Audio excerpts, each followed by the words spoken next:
الرحیم اللہم صلی علی محمد وعلی آل محمد مبارک وسلم۔ 13ویں پارے کی ابتدا میں بھی وہی سورہ یوسف مذکور ہے۔ مختصراً حضرت یوسف علیہ السلام کا قصہ کل عرض کیا تھا 12ویں پارے کے ضمن میں۔ آج ہم سورہ یوسف سے حاصل ہونے والے جو ہمیں اسباق ہیں ان کا مختصراً جائزہ لیتے ہیں۔ ایک بات تو یہ سامنے آتی ہے کہ مصیبت انسان کے لیے بعض اوقات ذریعہ نعمت بن جاتی ہے۔ سیدنا یوسف علیہ نبینا علیہ الصلوۃ والسلام مسلسل مصیبتوں کا شکار رہے۔ بھائیوں نے حسد کیا، کنویں میں ڈالا، پھر منڈیوں میں بکتے بکاتے عزیز مصر کے گھر پہنچے، اس کی عورت نے تہمت لگائی، پھر جیل میں چلے گئے۔ یہ ساری مصیبتیں برداشت کر لی تھیں، پھر اللہ تعالیٰ نے انہیں تخت پر بٹھا دیا، وزیر بنا دیا۔ تو مصیبت پر اللہ تعالیٰ بعض اوقات نعمت کا فیصلہ فرما چکے ہوتے ہیں، تو مصیبت ذریعہ نعمت بنتی ہے۔ یعنی نعمت کے حصول میں بھی کچھ دیر ہوتی ہے تو انسان وہاں تک، اس مراتب تک پہنچتے پہنچتے اسے مصیبت کا سامنا کرنا پڑتا ہے۔ اسی لیے ہر حال میں اللہ تعالیٰ کا شکر ادا کرنا چاہیے۔ ایک اور بات سامنے آتی ہے کہ جو حسد ہے انتہائی خوفناک بیماری ہے۔ جناب یوسف علیہ السلام کے بھائی حسد کا شکار ہوئے تو انہوں نے یہ بھی نہیں سوچا کہ ہم اپنے بھائی کے ساتھ یہ سب کچھ کر رہے ہیں، بس حسد تھا، حسد کی آگ میں جلتے رہے اور بھائی کے ساتھ یہ سلوک کیا۔ تو حسد سے بہرحال بچنا چاہیے۔ ایسا مرض ہے جو انسان کو دیمک کی طرح چاٹتا رہتا ہے۔ جیسے حدیث شریف میں آتا ہے ان الحسد یاکل الحسنات کما تاکل النار الحطب۔ حسد کی وجہ سے نیکیاں ایسے ختم ہو جاتی ہیں جیسے آگ لکڑیوں کو ختم کر دیتی ہے۔ تو حسد سے بہرحال بچنے کو کوشش کرنی چاہیے۔ ایک اور چیز جو اس سے ہمیں سبق ملتا ہے کہ عفت، پاک دامنی اور استقامت مرد ہو یا عورت ان سب کے لیے بہترین چیز ہے۔ یوسف علیہ السلام نے پاک دامنی کا مظاہرہ کیا، بالآخر اللہ تعالیٰ نے انہیں دنیا میں رسوائی سے بچایا، دنیا میں بھی انہیں محترم، معزز اور مکرم بنایا، اور آخرت میں تو خیر وہ اللہ کے محترم و مکرم ہی ہیں۔ تو استقامت کے ساتھ اچھے انداز میں جو انہوں نے زندگی گزاری، پاکیزگی کی زندگی گزاری، تو اللہ تعالیٰ نے انہیں رسوائیوں سے بچا لیا اور عزتیں ان کا مقدر کر دی۔ ایک اور چیز جو ہمیں اس سے سبق ملتا ہے کہ مرد و عورت کا جو اختلاط ہے، خلوت ہے، یہ بہت بڑا فتنہ ہے۔ اللہ کے نبی صلی اللہ علیہ وسلم نے بھی یہی فرمایا ان اول فتنۃ بنی اسرائیل کانت فی النساء۔ بنی اسرائیل بھی جن آزمائشوں کا شکار ہوئے تھے ان میں سے ایک بڑا فتنہ جو تھا، پہلا فتنہ وہ یہی عورتوں کا فتنہ تھا۔ مرد و عورت کا ایسا اختلاط، نہ محرم مرد ہے نہ محرم عورت ہے، تیسرا بیچ میں کوئی نہیں ہے، تو حدیث میں آتا ہے کہ تیسرا یہاں پر شیطان ہوتا ہے۔ تو آج کے لیے جو مخلوط معاملات چل رہے ہیں، مخلوط ماحول میں پروگرامز چل رہے ہیں، یا پھر یہ کہ ہم اپنی پرائیویسی کے عنوان پر بہت سی چیزیں ایسی ہیں جن کی ججمنٹ نہیں کرتے، یہ چیزیں انتہائی خطرناک ہیں۔ مرد اور عورت اگر نامحرم ہیں تو انہیں خلوت سے بہرحال بچنا چاہیے۔ تو ایک اور بات جو ہمیں سورہ یوسف سے بطور سبق ملتی ہے کہ جب تنگی کا وقت ہو تو انسان رجوع اللہ کرے۔ جب اللہ کی طرف انسان تنگی کے وقت رجوع کرے گا، اللہ تعالیٰ ضرور اس کے لیے کوئی نہ کوئی صورت نکال ہی دیں گے۔ جب حضرت یوسف علیہ السلام پر تہمت لگی اور عورت نے، زلیخا نے پوری کوشش کی کہ میں اسے اپنے دام میں پھنسا لوں، بلکہ آخر میں تو وہ بالکل سیدھے لفظوں میں کہنے لگی کہ میرا کام کرو نہیں تو میں تمہیں جیل ڈال دوں گی۔ اس موقع پر بھی سیدنا یوسف علیہ السلام نے سیدھے لفظوں میں کہا رب السجن احب الی مما یدعوننی الیہ، یا اللہ جس کام کی طرف مجھے یہ عورتیں بلا رہی ہیں اس سے مجھے جیل زیادہ پسند ہے۔ یعنی گناہ سے بچنے کا پورا التزام کیا تو اللہ تعالیٰ نے انہیں محفوظ رکھا گناہ سے۔ اسی لیے بزرگوں سے ایک بڑا مشہور جملہ منقول ہے، اگر انہیں کوئی تکلیف پہنچتی، مصیبت پریشانی پہنچتی اور کوئی بندہ جا کر ان سے اظہار افسوس کرتا، تعزیت کرتا، تو وہ بزرگ بڑے فخر سے کہا کرتے تھے الحمدللہ بمصیبت گرفتارم نہ بمعصیت۔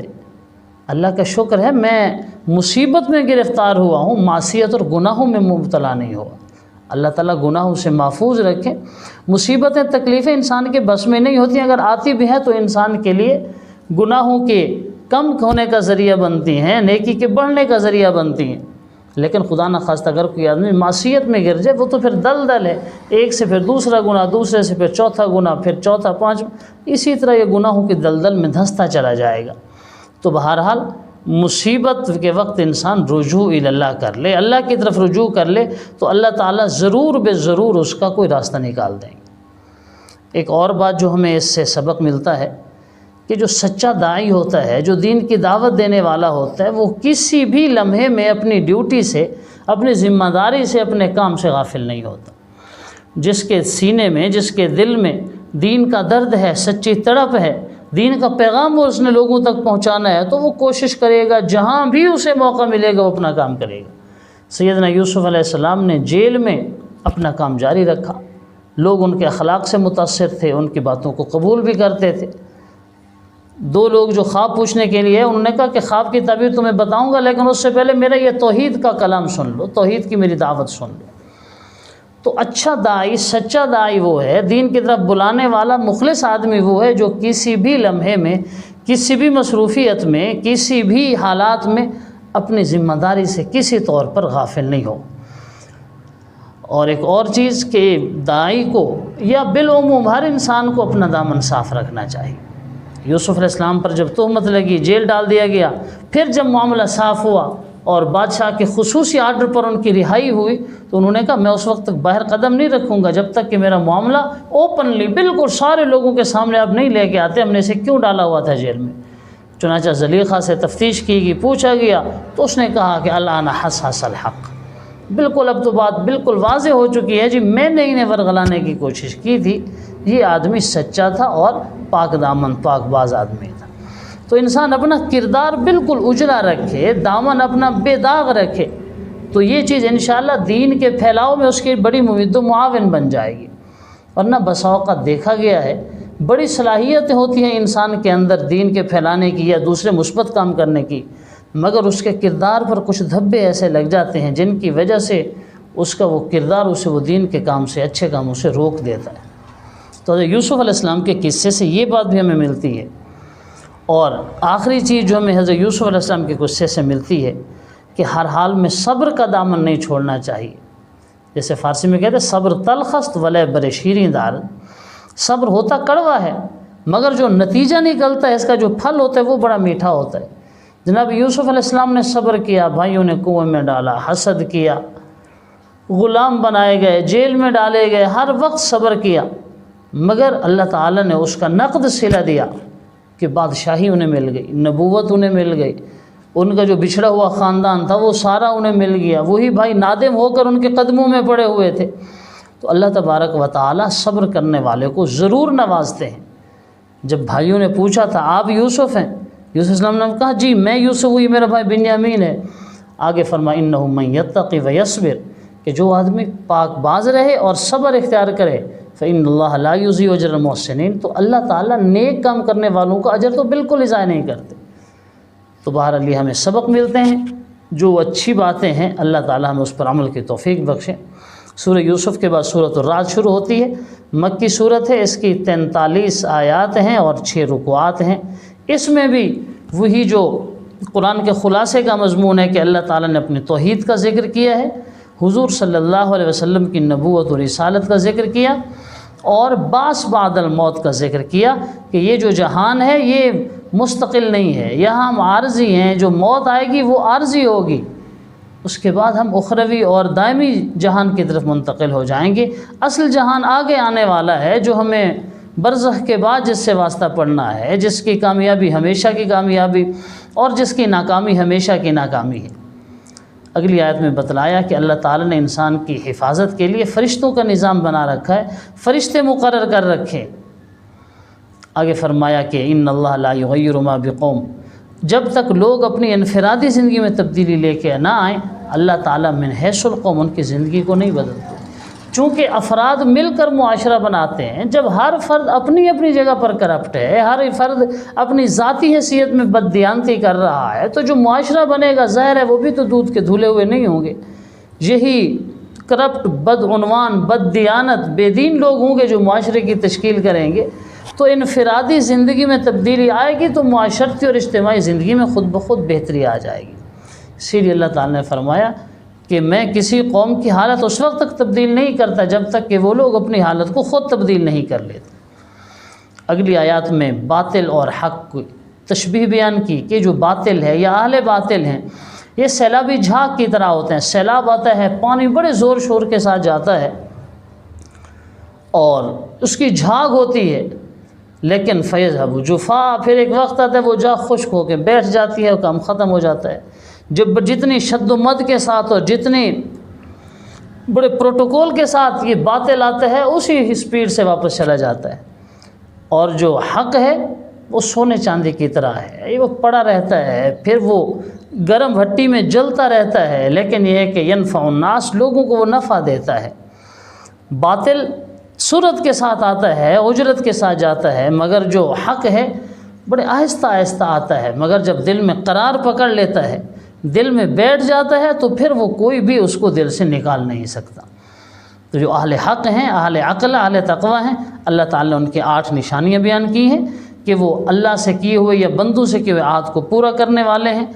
اللہ نے جن رشتوں کے جوڑنے کو حکم دیا ان رشتوں کو جوڑنے والے ہیں.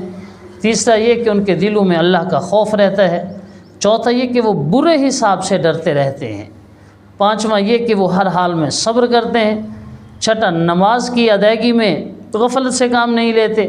ساتواں یہ کہ اللہ نے جو مال انہیں دیا اس میں سے خفیہ اعلانیہ ہر اعتبار سے اس میں خرچ کرتے رہتے ہیں. اور آٹھویں ان کی خوبی یہ ہے کہ وہ کسی کی برائی کا جواب بھی اچھائی سے دیتے ہیں، برائی سے نہیں دیتے. اور ان کے مقابلے میں جو اشقیاء ہیں، جو بدبخت لوگ ہیں، اللہ نے ان کی 3 نشانیاں ذکر کی ہیں کہ یہ عہد توڑتے ہیں، رشتوں کو توڑتے ہیں اور فساد فی الارض کے مرتکب ہوتے ہیں. اللہ تعالیٰ نے ان کے یہ جب جس زمین میں اللہ کی جس زمین پہ بستے ہیں یہ اس زمین میں فساد پھیلاتے ہیں.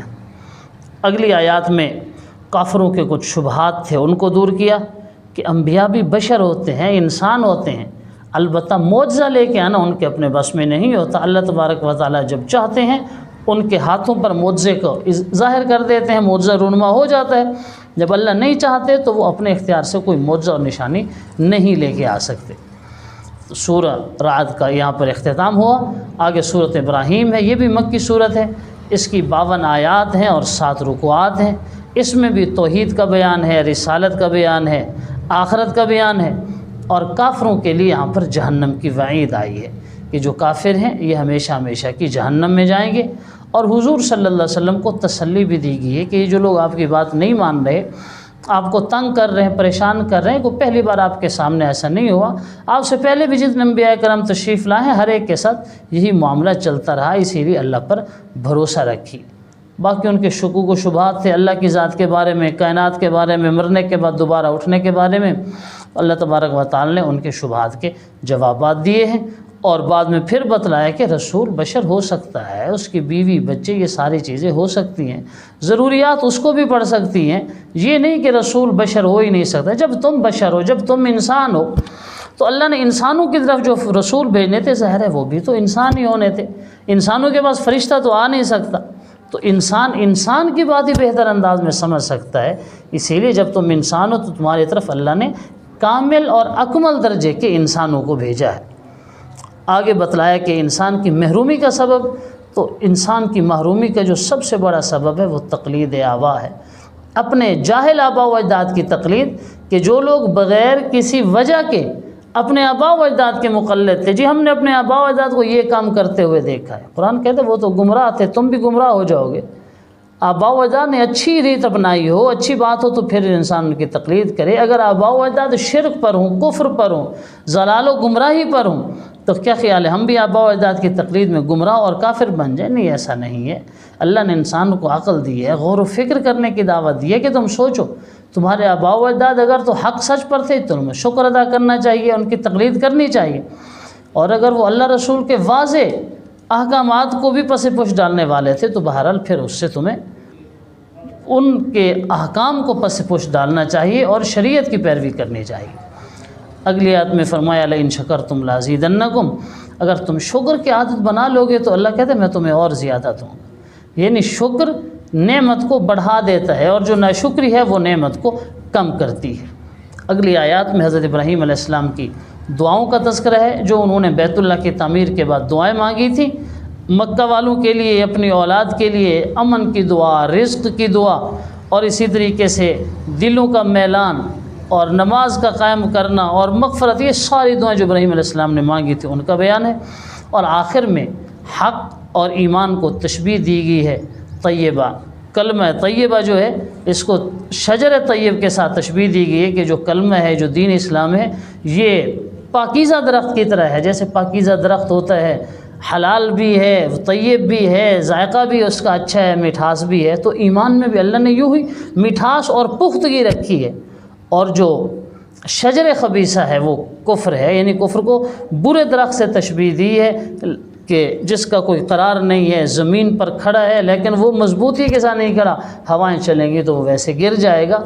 تو ایمان جب کسی کے دل میں راسخ ہو جاتا ہے تو پھر ایمان وہاں سے نہیں ہلتا۔ جیسا کہ اللہ کے نبی نے فرمایا قل آمنت باللہ ثم استقم، تم کہہ دو جب کہ میں ایمان لایا ہوں تو بس پھر اس پر ڈٹ جاؤ۔ دوسرے حدیث میں آتا ہے کہ جیسے تم پسند کرتے ہو اس بات کو کہ میں آگ میں نہ ڈالا جاؤں، یعنی آگ میں ڈالا جانا ناپسند کرتے ہو، تو ایمان لانے کے بعد کفر میں جانا بھی ویسے ہی ناپسند کرو۔ تو ایمان اتنی عظیم چیز ہے۔ آخر میں پھر قیامت کی منظر کشی کی گئی ہے کہ جب قیامت کا وقت آئے گا، قیامت کے حوال ہوں گے تو مجرمین کی کیا کیفیت ہوگی اور عذاب کس درجے میں ہوگا۔ اللہ تبارک و تعالی عمل کی توفیق عطا فرمائے۔ السلام علیکم۔